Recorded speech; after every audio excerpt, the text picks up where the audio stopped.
What's going on, Johnny Nation? Welcome to episode 190 of the Eye on the Storm podcast. My name is David Barov, and well, I think we can all agree that a 32-point win certainly tastes a lot better than a 32-point loss. The question coming into Saturday night's game against the third best team in the conference was all about response. How would St. John's pick themselves up off the mat after getting obliterated by UConn earlier in the week? The answer: a picture perfect, belt to ass, start to finish, leave no doubt from the word go performance, knocking off Villanova 89-57. Headlined by the performance of Captain Zuby Ejiofor, who tallied 16 points, 12 rebounds, 10 assists, 1 steal, and 3 blocks for the second triple-double this century for St. John's, and just the fifth in program history since 1985. When we talk about bounce backs, I don't think there's any better way to bury what happened last Wednesday than with a triple double. Justin, you were in the building wearing white with the sold out crowd. Rick Pitino, after saying he wouldn't wear the white suit, changed his mind and walked out to Empire State of Mind in a brand new tailored white suit and proceeded to coach St. John's to an emphatic win and the season sweep of the Villanova Wildcats. You weren't here on the last one with Roger and Kevin as we had to face the backlash alone, but you're here now for the win, and how sweet it is to get back in that win column. Couldn't do it. I could not watch the second half of that UConn game with about 10 minutes to go. I had to shut it off. And I even said to you, I'm in no position to talk about this right now. Not that I only talk about the good. I want to be clear about that. We've talked about some hard times earlier this season, obviously, but you want to talk about a bounce back effort. This was everything a fan could have hoped for, everything that you wanted to see from a team after they got their asses kicked earlier this week. And so they not only came back and beat a very good Villanova team, but I believe it was 2-0 Villanova, and that was the end of that. It literally that was the extent of Villanova's flirtation with a lead in this game. It was 8-2, and they were off to the races shortly thereafter.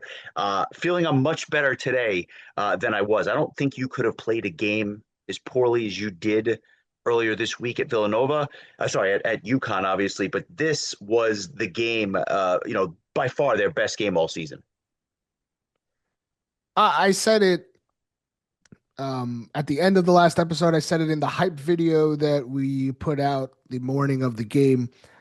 Nothing mattered other than, are you going to let that performance, that horrifically bad, all time atrocious performance, linger? Will you let it continue to snowball from the first few minutes of the UConn game in Hartford into Madison Square Garden? Or are you going to pull up yourself by the bootstraps and make sure that it was an anomaly, like I said? Now, I I don't know if we expected what we saw on Saturday night, but my goodness, if you ever wanted to make sure that a performance like what we saw at Hartford on Wednesday night was an anomaly and more than just the obvious of being 0 for 24, which is like impossible. Well, beating the third best team in the conference by 32 points to answer certainly does that. Yeah, I mean, no question about it. St. John's came to play. It was great to see. And it's funny because if you look at the last four games, they've played two of their best, most complete games this season.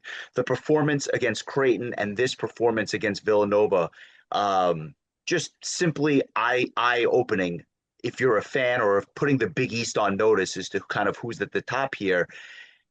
But then you look at the UConn game and you still had to erase the bad taste in your mouth from that one. And you were getting it from a variety of places. You obviously mentioned, and with good reason, Zuby Ejiofor in the opening with his triple double, 16 points, 12 rebounds, 10 assists, and just filling up the stat sheet. But he wasn't the only one that came to play this game. A lot of other people and some more I don't want to say unlikely sources, but people that we wanted to respond and play well certainly did in this one. And just to put some things into context, because a lot of the conversation after Wednesday was like, All right, St. John's is supposed to be a team that should be like a second weekend tournament team. And, how could you do that by losing like that to UConn? Well, just look at what happened on Saturday night, perhaps. In the ACC, Duke, number one in the country, played number 11 Virginia. They beat them by 26 points. All right. Arizona played Kansas, number two versus 14. Arizona beat Kansas 84 to 61. All right. A blowout. Houston played a pretty bad Colorado team, but they beat them by 40. This stuff happens. Florida played Arkansas on Saturday night, 111 to 77. Florida gets the win. How about this? St. Mary's hosted Gonzaga on Saturday night. St. Mary's, not ranked, but good, 27-4, but not ranked in the WCC, beats Gonzaga 70 to 59. All right. Nebraska got a big win. Like, it happens. I know you And don't the want to flip hear it. side, the flip side is that UConn squeaked by Seton Hall yesterday. So it cuts both ways. Sometimes good teams can get blown out. It's just not your night. And yeah, Not you don't want to saying lose. You don't want to get blown out the way that St. John's did. And obviously, 0 for 24 makes it look so much worse. But yeah, I mean, like it isn't this aberration. right, exactly. There's obviously a lot of good teams in the country that just for whatever reason have an off night. And this was for St. John's the off night of off nights. And then obviously they bounce back with this one and we'll do the deep dive. But like I said, UConn was lucky. Not lucky, but maybe they were a little lucky. They got help in a lot of different ways, and they squeaked by Seton Hall. Kudos to them for winning the game. Not every game is going to be pretty, but again, I don't think Seton Hall is 2 points away from UConn on most nights. UConn is a better basketball team up and down the roster. I mean, you name it. That's as much of an aberration as losing by 32. Like, I don't think St. John's is 32 points Right. away from UConn. They already beat them once. So Yeah, I'm looking forward to that rubber matchup. and that was the kind of frustrating part was the talk, and I said this in the hype video, but like it seemed like people forgot that St. John's beat UConn on February 6th. That was the feeling. And I understand, like when you lose that badly, like that's how the conversation shifts. But you also have to deal in reality, and that like this team at full strength also beat UConn and beat them by 9, and for most of the second half was like up by double digits. So they won the game, and they won it pretty handily. But again, how did St. John's bounce back? How many times has a team that lost by 32 come back and won by 32? I don't have that exact stat, but I got a lot of stats for you later on about this win. But let's talk about the bounce back and hear from Rick Pitino because that was on his mind as well. So here's Rick on how the team performed, how they answered the bounce back. Obviously, his some praise for Ian Jackson and Zuby Ejiofor, and mainly what he took, because what he said is he knew this team would bounce back because they were just as disappointed as he and the coaching staff were after the UConn loss. Well, it was a good bounce back for our guys.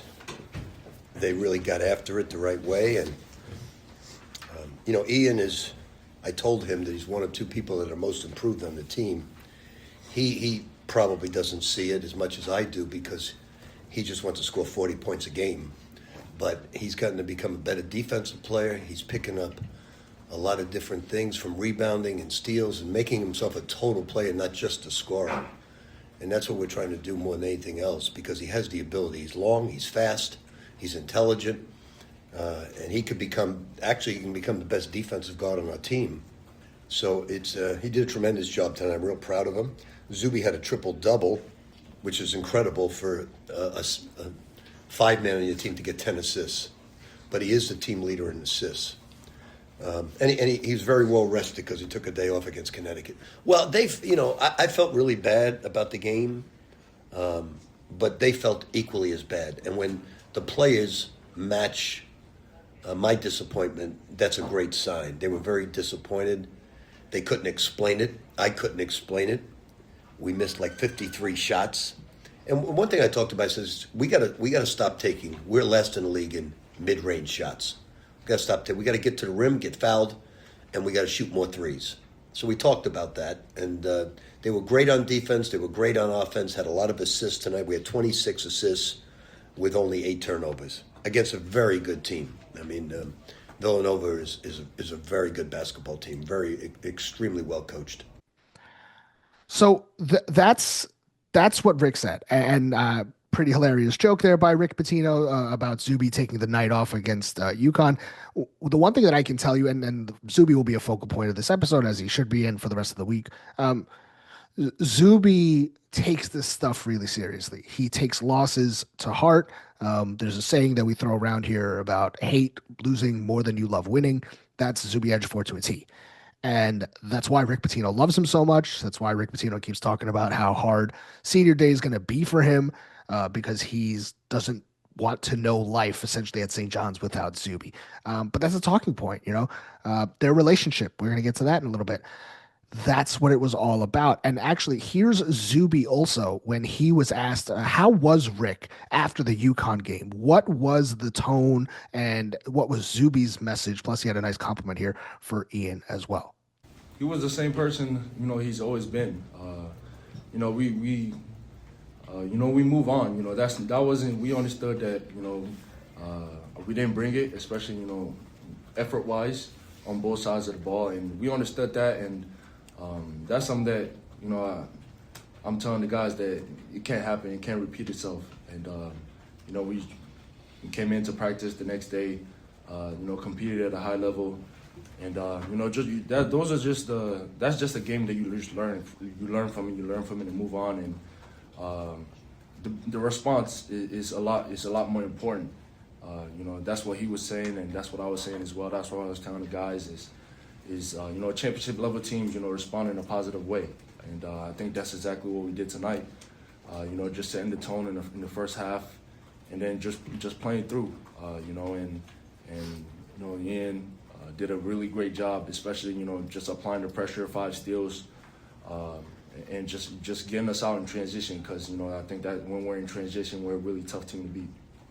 So, Justin, your thoughts on obviously how they bounced back, Rick Pitino's message. Did you have any doubt? I mean, that was the question. When Roger was on here on the recap episode and was like, is this game going to affect them mentally? And, when he said that, I was kind of taken back because I really didn't think about it. And it was a kind of a fork in the road moment for St. John's because, if you let that game linger, then, Justin, imagine how the conversation changes. Okay, you potentially lose this game, and then you let it spiral, and then, okay, you become a 2 seed. What if Villanova wins, then hops you somehow for the 2 seed, and then you stumble going into the tournament, and you finish it. It could have ended so bad, but they just slammed their foot on the brakes. They're like, stop it. No, we're not dealing with this. And really just reset everything.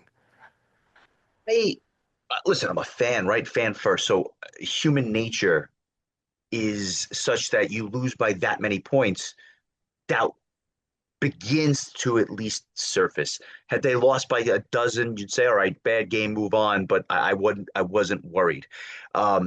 They lost by 32 points, and they couldn't hit water if they fell out of a boat with their shooting performance. So yeah, I was nervous, but I should have been, and shame on me for doing that, because they showed you so much heart, and they showed you their ability to have a short memory, which is so important because especially as you get into tournament play, you have a bad stretch of 5 minutes or 10 minutes. You can't dwell on it because by the time you know it, you've lost and the game is over.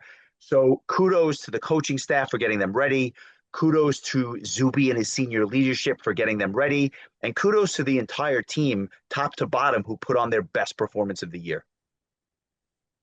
To be fair, and I will say this, Justin did text me and say that St. John's was winning on Saturday night.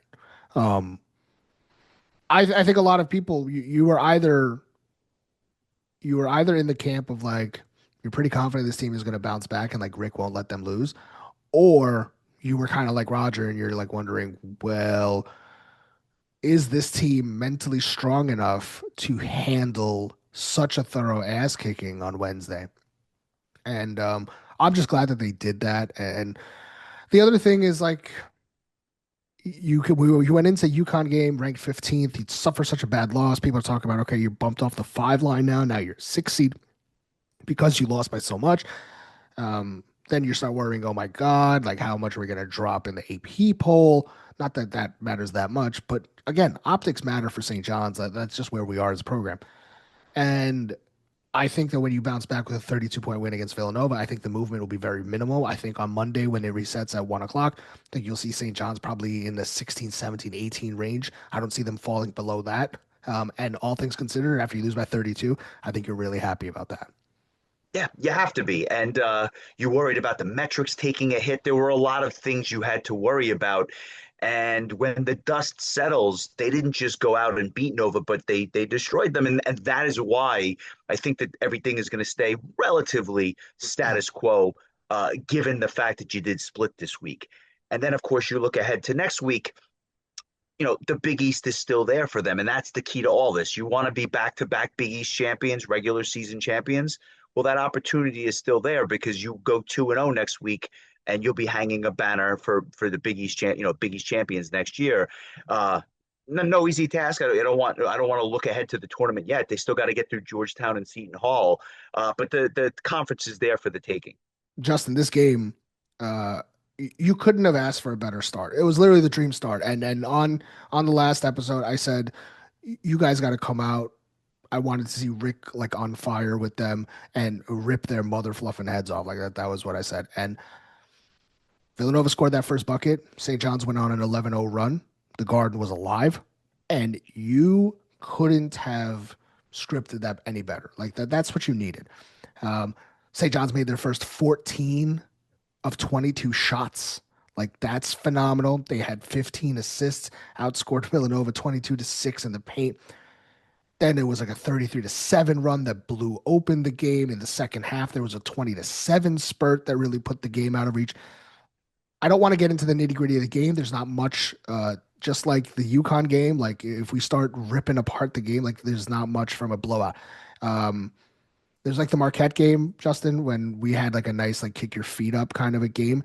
Except this one, I think, felt a little more sweet because you needed that coming off of UConn. And what I want to go to here and what's crazy is, and Justin, I'll let you expand on this, but we start with Ian Jackson, not Zuby Ejiofor in this game. You needed to show the committee as well that you could not only beat a tournament team in Villanova, but really just like it was non-competitive. It was not one of those games where you thought Villanova was going to come back. After the 11-2 run, it was over. Speaking of non-competitive, Justin, I'm sorry, I'm looking to my right in the TV that hangs here. The UConn Lady Huskies are currently beating the Lady Johnnies 73-37 at Madison Square Garden. I was at the game at the Garden earlier today to watch Julian Champagny play the Knicks. Knicks took care of the Spurs. But I had a lot of people say, hey, are you sticking around for the ladies game? Unfortunately, we couldn't. But honestly, I don't know if I could have stomached 2 UConn beatdowns of St. John's in a week. But the number 1 team in the country, the 30-0 UConn Huskies, certainly looking the part against Joe T's Lady Johnnies right now. Listen, they've been a juggernaut for decades. They are the pinnacle of women's college basketball. Yeah. I can't say anything disparaging about a program that is literally the gold standard as it comes to the sport. Yeah. Sorry, I digress. I mean, it's important. It's important to talk about all things Johnny's.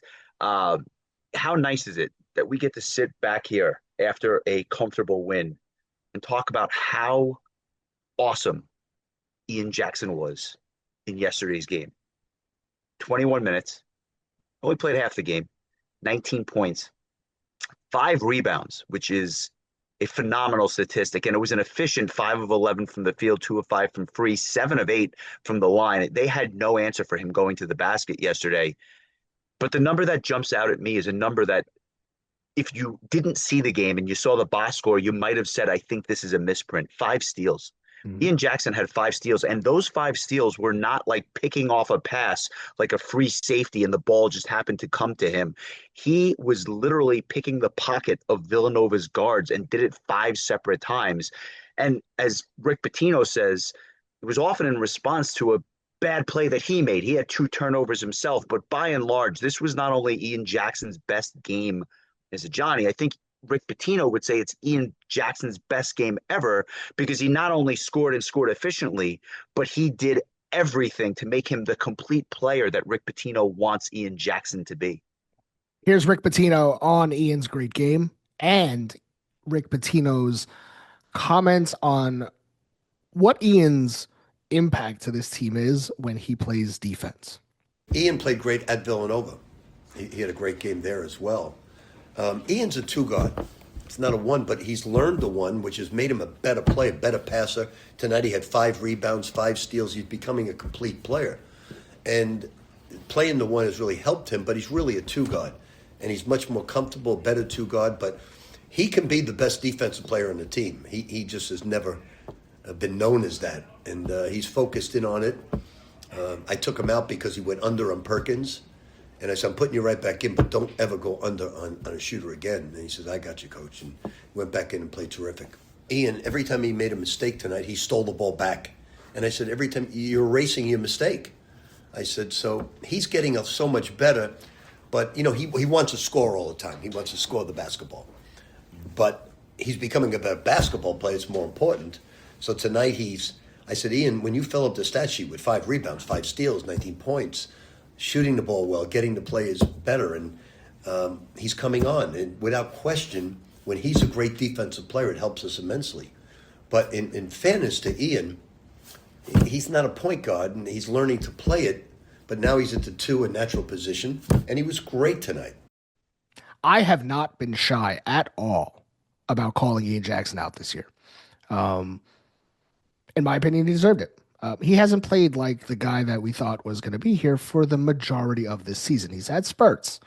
And what have we said over and over and over again? It's like, we need Ian Jackson to play complete games like we think Ian Jackson can, because that's how St. John's could potentially go somewhere.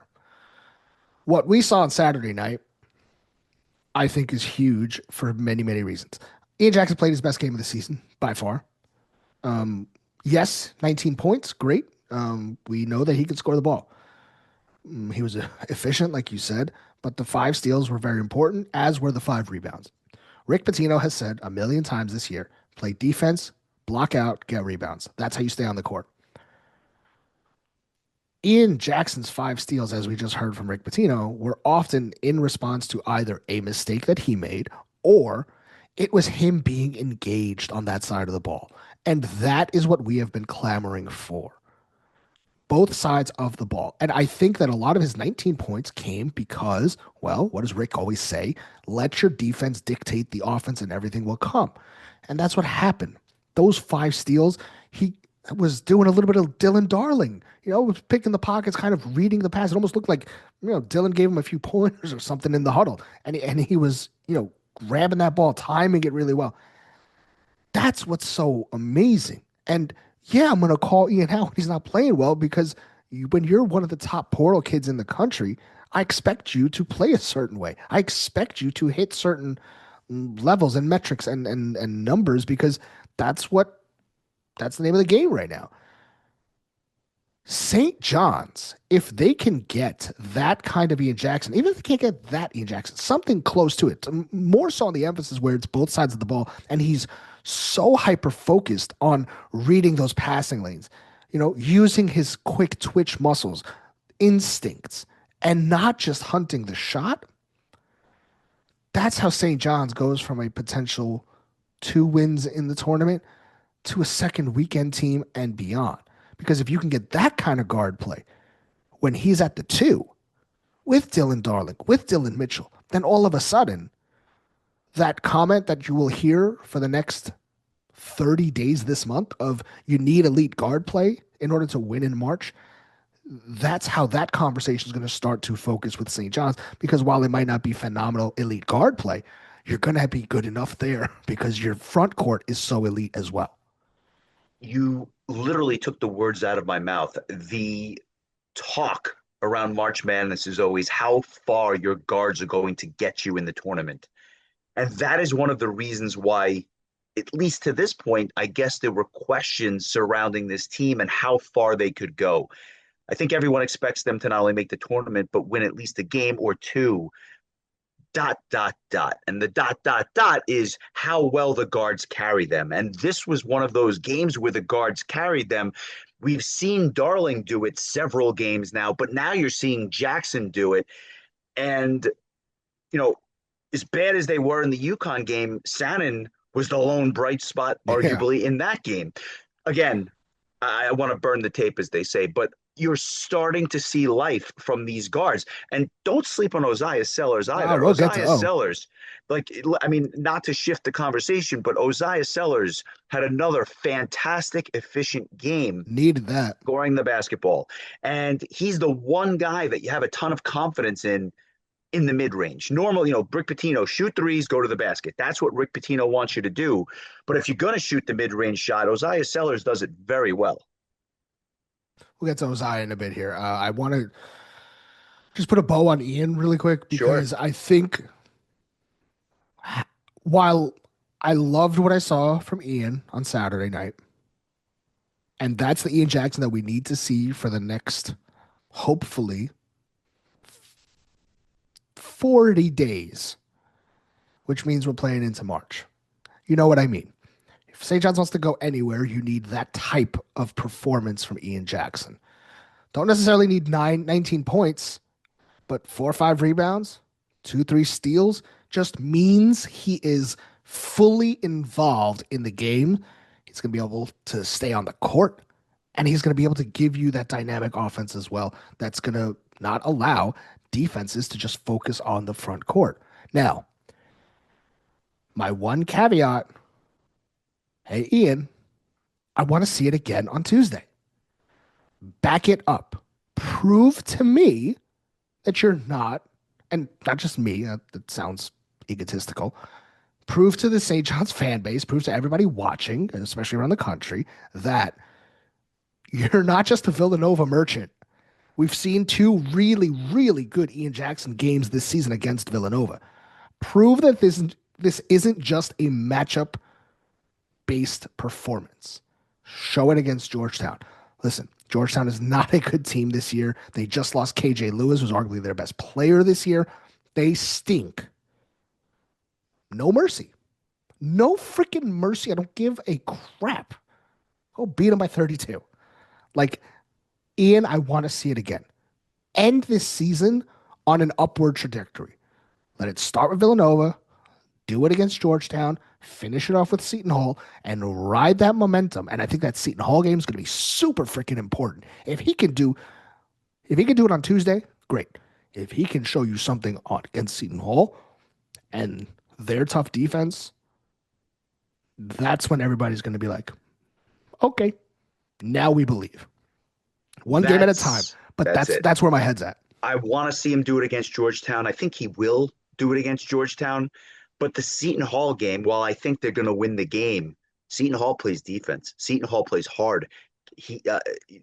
This is a team that what they lack in talent, they have a lot of heart, and they're going to try to beat you. And if you don't think Seton Hall is going to try to stop St. John's from winning the Big East tournament, Big East Conference on Friday, you're crazy. Especially after St. John's beat Seton Hall last year for the conference.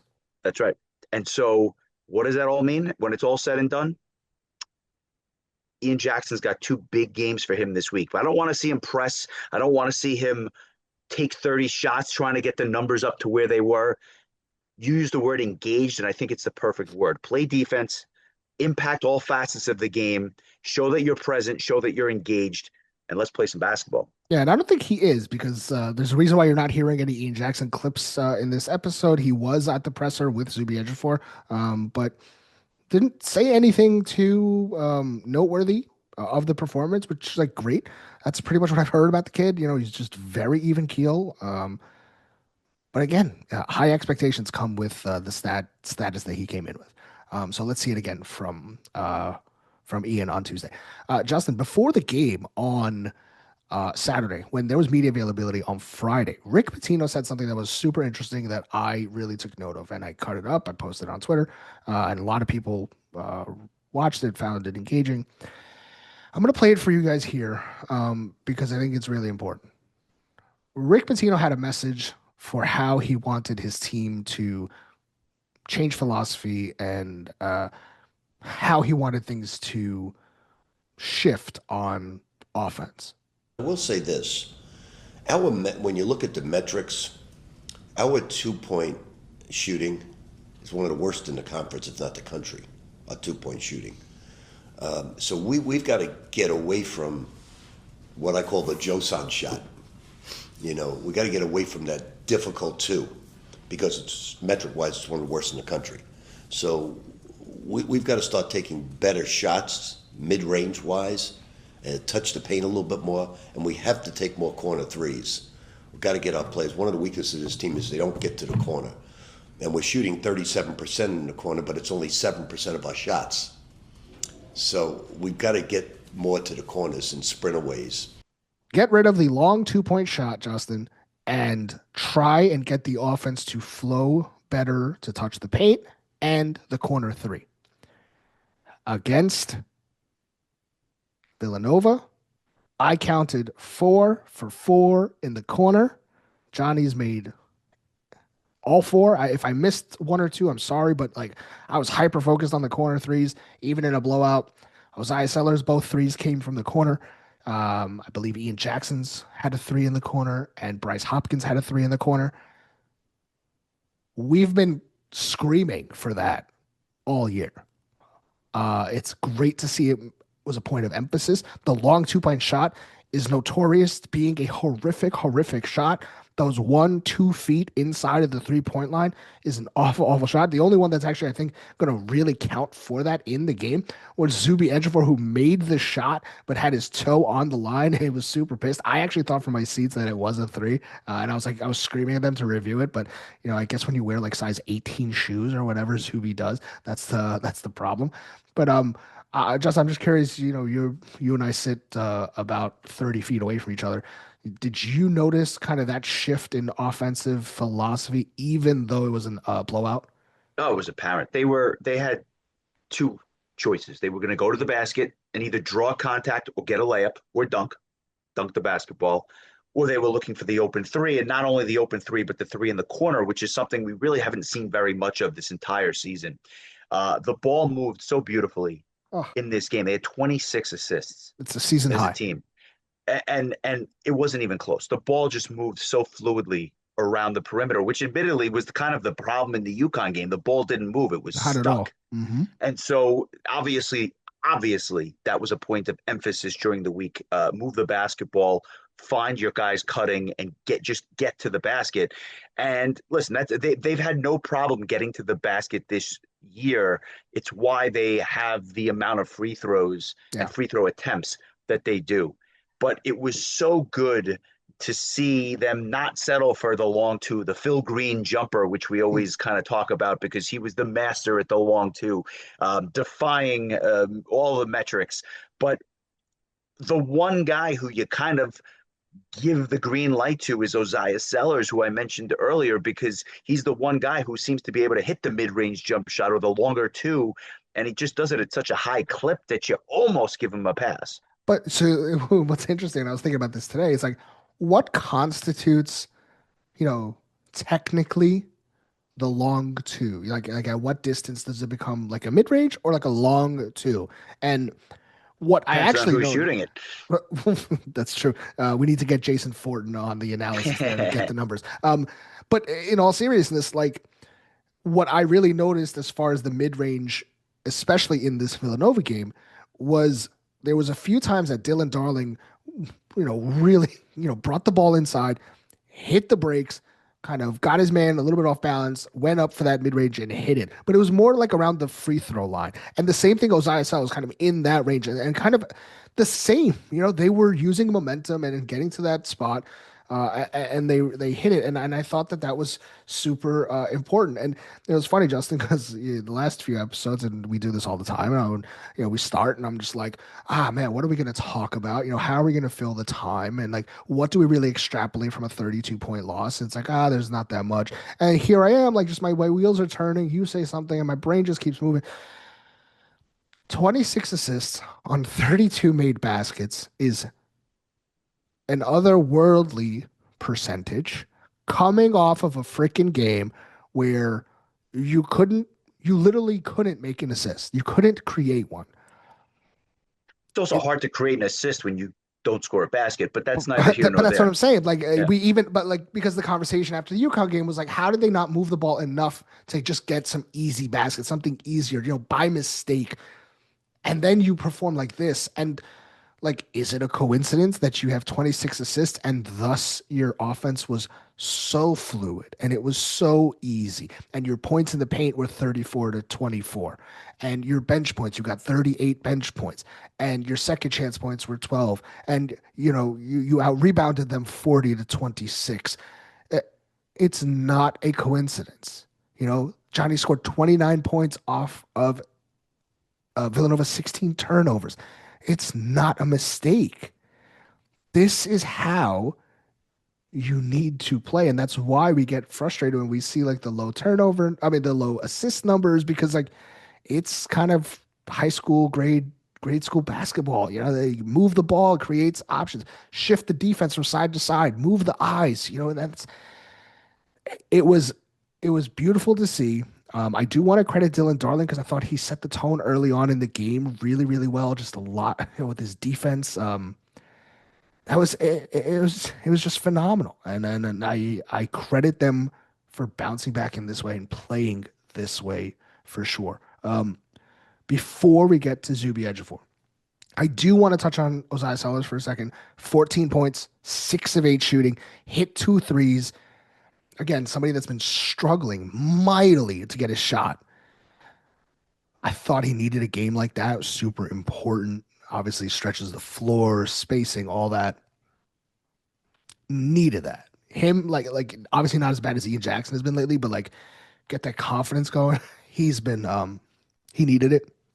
So really, really happy for Ozaya and how he looked in this one.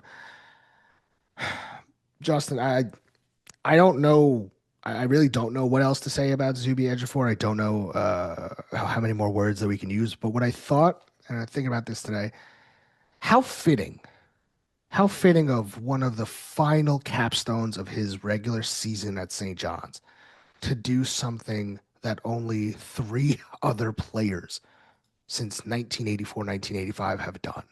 Mark Jackson, David Kane, 12 points, 11 rebounds, 11 assists on March 18th, 1983 against Texas Tech. Ron Artest, 13 points, 12 rebounds, 11 assists on January 9th, 1999 against Seton Hall. Kadar Richmond last year, 10 points, 12 rebounds, 11 assists, March 8th, 2025 against Marquette. And last night, Zuby Ejiofor, 16 points, 12 rebounds, 10 assists. How perfect, how deserving, how rewarding for a guy who has been so selfless and has been so team oriented to get a performance like that. And he knew about it. He knew he was close. And then we were on triple double watch when he hit like 6 assists and he was at like 8 or 7 rebounds. And we've been on that a few times this season, and he finally gets it. Just so happy for the kid. Rick Pitino wouldn't pull him until he got it too, which was good to see, even in a blowout. I thought it was just so fitting, and obviously senior night is on Tuesday against Georgetown, but so fitting for Zuby. Yeah, and so well deserved. There's so many games this year where I felt like he could have scored more than he did. And whether it was because they didn't get him the ball or because he just felt like there were other options, he would give it up. And there's a reason he's leading the team in assists, right? I mean, the fact of the matter is, if you're leading the team in assists, it's hard to score 30 points a game because it means you're looking for the open guy and trying to play winning basketball. But yesterday, he did it in all facets of the game. And not only does he have the triple double, but he's got the 3 blocks and the steal to go along with it. I mean, he was just the constant factor on that court. And it was just beautiful to see. The overwhelming sentiment in the post game was Rick really wanting the fans to show up for Zuby on Tuesday. Basically, just saying that he deserves a packed house. You know, we played a great game, but it's crucial that you want to see how a team responds from a terrible game. You know, I told him every story in the world, from losing at Louisville by 32 to Notre Dame losing by Providence 31 and going to the Elite Eight, going to the Final Four. I talked about Magic at Pat Riley's statue thing and how Pat got on him when they lost the Celtics by 40. I said, guys, it happens, but I said, we're not going to watch any tape on it. We're going to concentrate on a great team, Villanova. I said, it's one game. Whether you lose by 30 or 1, I know people in the media don't believe that, but it really makes no difference. It's a loss. It's a bad loss because of the way you played. It's a bad loss because you were in first place by yourself. So now we got to just continue to win and try to share a title with Connecticut. And one thing we need to do is we really need to get everybody behind the Georgetown game, get the place packed, because Zuby deserves that. Zuby has given so much to his program, his heart and soul improvement. Every single day he's gotten better, and we need to really show up for that game because seniors deserve it, but most important, Zuby deserves it. He stayed here with us. He came in as a guy playing 2 minutes a game, not scoring, and now he's going preseason player of the year, probably going to win player of the year, and we really need to pack Madison Square Garden just to honor him alone, as well as the rest of the guys. I think that if you're a St. John's fan, if you're a season ticket holder, you got to do what you can to be there on Tuesday. I know that it's an earlier game, might be a little tough to get to, but I'm biased. His jersey's signed right over my shoulder. I know the family very well. I know Zuby really well. He's the best player that's come through this program in the last 40 years. Kids like that are rare in general. Kids are rare like that today, even more. Appreciate Zuby Ejiofor. That's what Tuesday's about. Obviously winning the game, but Zuby Ejiofor, when he walks out with his mom and dad before the opening tip, should be showered with applause, Zuby chants. Everybody should be going Zoo. And if you feel like it, don't be afraid to cry. I have a feeling that I'm going to get misty-eyed. I think Rick Pitino is going to probably get misty-eyed. He said that he was thinking about retiring, thinking about not playing with Zuby anymore. But that was the overwhelming sentiment. And, I think that a lot has been asked about their relationship. I thought they were really great in the postgame. So I just want to continue just playing what Rick and Zuby said about each other. I think it's really important. So here's both of them. He's meant everything. I felt like I became a man in this program, and Coach Pitino for the last 3 years now has been just guiding me through this whole process. Not just with the game of basketball, but just life in general. Way down the line, and I'm really blessed to be able to put on this jersey. Each and every night. Playing in Madison Square Garden, calling that your home court. And just putting on a performance like this, in front of the best fans in the country, and it means everything to just have this type of performance, especially with my family in the crowd as well. It's a great relationship. He gets on my butt as much as he would get on like a guy like Lefty or Fotis or anybody else on the team, and that's how it's got to be. To be able to just create a special bond. And I've been lucky enough, to be able to experience a regular season title and a tournament title, under him as well. So that's something that we're chasing again, and we're looking forward to the tournament, going further as well. But every day is literally a total grind, just coming in, and obviously he's the head of our ship, teaching us the ways of being a championship level program and playing the right way and things of that nature. So. Like I said earlier, it's really a blessing to be able to play here, under him as well. Justin, that's Zuby on how much he's grown as a player here, and what we've seen from him since a sophomore. And this is a kid that came from Kansas that wasn't that was a high prospect out of high school, but was sitting behind Hunter Dickinson at Kansas, and Bill Self basically saying you gotta wait, gotta wait. And so Andy's dad made a decision. Listen, we want to play. Said I gotta go see Rick Pitino. Went to Queens. I ain't leaving. Rick Pitino fell in love with Zuby Ejiofor in his tryout. Literally was like holding on to his leg and said, "You're not leaving this gym." And yeah, I guess that's worked out.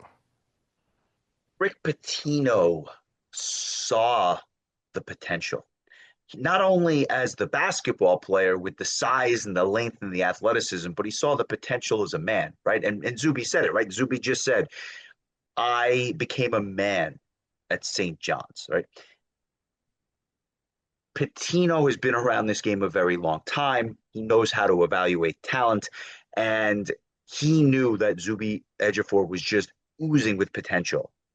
And you saw a little bit his sophomore year, obviously playing behind Joel Soriano, and you saw glimpses of it as you got into February of his sophomore year.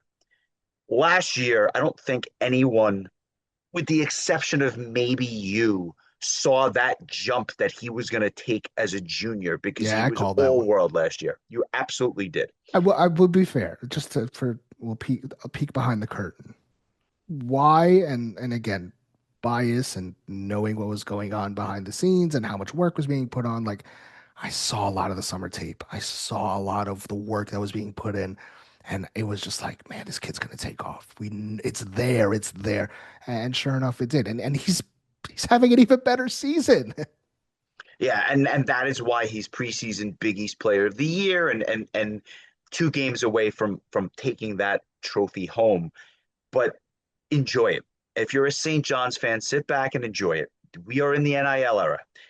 A guy who comes to campus as a sophomore and stays through the end of his senior year doesn't happen very often. Not saying it won't happen again, but it's the perfect blend of a guy that stayed 3 years, a guy that grew and developed and became a man at St. John's, and a guy who happens to also be a world-class basketball player now that he's starting to reach his potential. Enjoy it. Enjoy it because these types of things are not going to be something that you're going to see a lot going forward. Here's Rick again on the relationship, and Rick saying, "Hey, if you work hard, I'm gonna have a great relationship with you." You know, Roger, I get along great with every player that works hard. I don't get along with players that don't work hard. I feel when you put that St. John's uniform on, or you put that Louisville uniform on, Kentucky or Providence, you're coming to get better. You're coming to bring it every single day because the coaching staff is going to bring it every single day, and that's Zuby. So it's a great match because he brings it every single day. That's what the great ones do. And in the pros, when I was coaching the Knicks, Jackson and Ewing and Oakley and Johnny Newman and Gerald Wilkins, and they brought it every single day. And that's why we won 52 games. So I get along great with the guys when you bring it.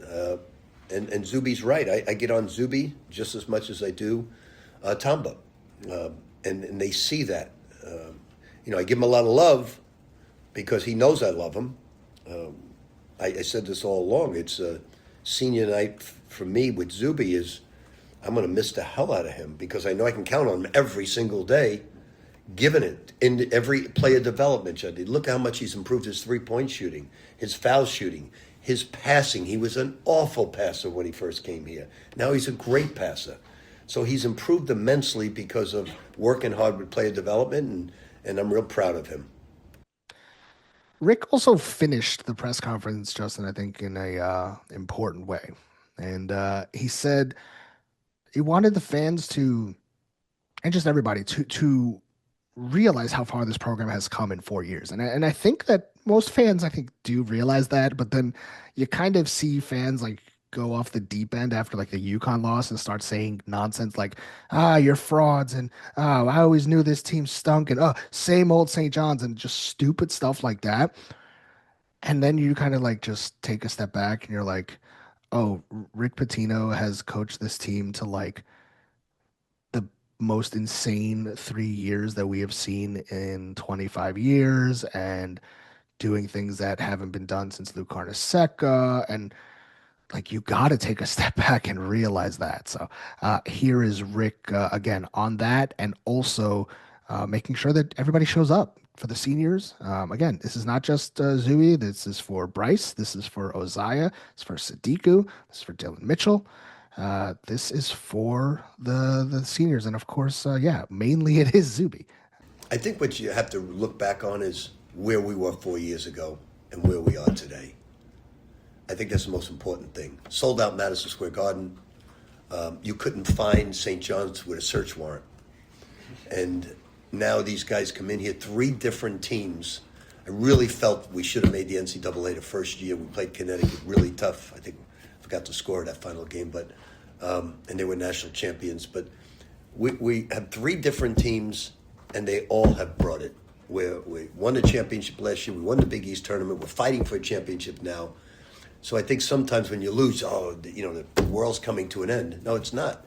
You saw what great players do when they have a bad loss. They come, they bring it, and now they have a great win. So that's pure class, in my eyes, pure class. No hanging their heads. Let's get to work. That game's over. And this program, I think we all got to remind ourselves where it was 4 years ago. And these players, especially Tuesday night, deserve a lot of credit. A young man, Zuby, when he walks out there, never once considered going to another school. His father, and I'll leave you with this, said to me, somebody offered us double of what you're paying him. And I didn't get a chance to respond to even ask him what the amount of money was. He said, but we would never go anywhere. We're with you, Coach P. And that in itself, to me, meant the world. So Zuby needs to have a packed house on Tuesday as well as the other guys. You mentioned something which I thought was fascinating, and I just think we'd be remiss not to touch on it before we wrap this one up. If you play hard, you can play for Rick Pitino. Mm-hmm. He wants somebody that's going to give 110% effort for 40 minutes. There was a name that we have not mentioned yet. He only played 10 minutes in this game, but he is the consummate effort guy, and I'm talking about Ruben Prey. Lost in this wonderful game in which St. John's blew the doors off. Ruben Prey in 10 minutes had 10 points, 5 rebounds, 3 of 4 from the free throw line because he was getting hacked every time he went up for a shot. Obviously a small sample size, but it's because of that heart and that effort that Ruben Prey is on this team, and Rick Pitino wants him back each and every year because you're seeing the growth and development there as well. I'm not going to say that he's Zuby Ejiofor when it comes to talent, but when it comes to heart, he's got the heart. And we have to give him a shout out because, again, in 10 minutes to have 10 and 5, what a game by Ruben Prey off the bench. Yeah, he hit a 3 at the end there that really capped off the game. And yep. The want for Ruben to come back and the want for Lefty to come back and some of the freshmen is the part that's frustrated Rick Pitino in general about the NIL era. Is like he wants the continuity. It's why he loves Zuby Ejiofor, because he's got to develop him for 3 years. So the idea to have Ruben Prey back next year for another year, Lefty year 3, Ruben year 3, like that's it's priceless. Then to potentially also have like a Dylan Darling for year 2. Those 3 guys, I'm pretty sure, will be back next year. We'll see about the guards, the other guards. That's what's kind of being pulled from this game. Few more things that are important. Again, we touched a little bit on Dylan Darling. I thought he played really well, especially early on. 7 points, 4 assists, 2 rebounds, 21 minutes. Just a lot of good in a short period of time. The other few guys who just deserve the shout outs and 2 steals for Dylan Darling. Dylan Mitchell, nice bounce back game, 8 points, 2 assists, 1 block. Rick Pitino called him out after the last game, so it was good to see him do that as well. Bryce Hopkins, 6 points, 3 rebounds, and so not too much, but he's been doing a lot of heavy lifting lately, so it's okay. He gets a night off. Joe Sannon, who was okay in that UConn game, was the only guy that was scoring 5 points, 4 rebounds, 2 assists, 1 block. Sannon was okay in this one. Thought he made a few lapses, but it's all right. 2 of 7 from the floor. And that's kind of the meat and potatoes of the box score. I want to cap this off because it's only fair, Justin. I rattled off so many bad stats on the last episode. We have to be fair. let's give our Johnnies the flowers, okay? This was the largest margin of defeat for Villanova since 1997. The opponent in that game was the Kentucky Wildcats. Justin, trivia question. Who was the head coach of that team? Who is Rick Pitino? That is correct. Very good. Let's keep going. According to the Elias Sports Bureau, Zuby Ejiofor is the third player in NCAA Division I to record 16 plus points, 12 plus rebounds, 10 plus assists, and 3 plus blocks in a game since 2005-2006. Not too shabby. St. John's and this bounce back win puts Rick Pitino's record to 9-3 when he wears what, Justin? What is a white suit? That is correct. And he is also 10-3 when he just wears a white jacket. So that's something from CBS and Matt Norlander. This goes back to 2007. Let's see what else we got. Okay, since 2002, there have only been 2 times that a ranked team scored 40 or fewer and lost by 30 in one game and turned around and won by more than 25 in the next game. That would be Kansas, 72-40 to Kentucky, and then winning 87-60 over Ryder. Sorry, Ryder. And the other one would be St. John's, 72-40 loss to UConn, and coming back and winning 89-57 over Villanova. St. John's has played Villanova more than any other team in program history. Before Saturday night, the Red Storm had never beaten the Wildcats by more than 23 points. Johnnies now lead the season series 68-67 and, of course, won by more than 23 points. And, oh boy, St. John's has become the first Big East team, Justin, to win by 25 points, then lose by 25 points, and then win by 25 points in consecutive games since the powerhouse that is Boston College in November of 1999. Some more stats you want? Sure, I got them for you. Rick Pitino is now 10-0 following a loss in his last 2 seasons.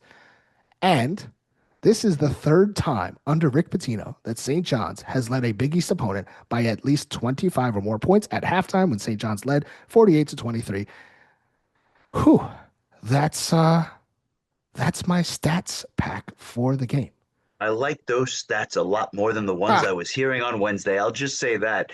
But unfortunately, as much fun as this was and as much enjoyment as I got out of this game, we got to turn the page and look ahead because it's a big, big week for the Johnnies coming up. Yeah, and right now, and a lot of people are kind of thinking about seeding and just kind of what's going on in the Big East tournament. And the last episode, kind of Kevin laid it out for you guys on what the tiebreaker situation is. Providence did beat Creighton on Saturday night. That kind of flipped a lot of things. And right now, if things continue, it looks like St. John's and UConn are headed towards an 18-2 tie of the Big East Conference. So if they do both win out, they will split the conference title. And then that would give UConn the 1 seed in the Big East tournament, St. John's the 2, because they would have the tiebreak because of Providence and Creighton, unless Providence and Creighton somehow end up fully tied. But Providence has a really easy way to finish the season. I think they just have Marquette left. I think it's just Marquette and one more team. And I think Creighton has Butler on the road.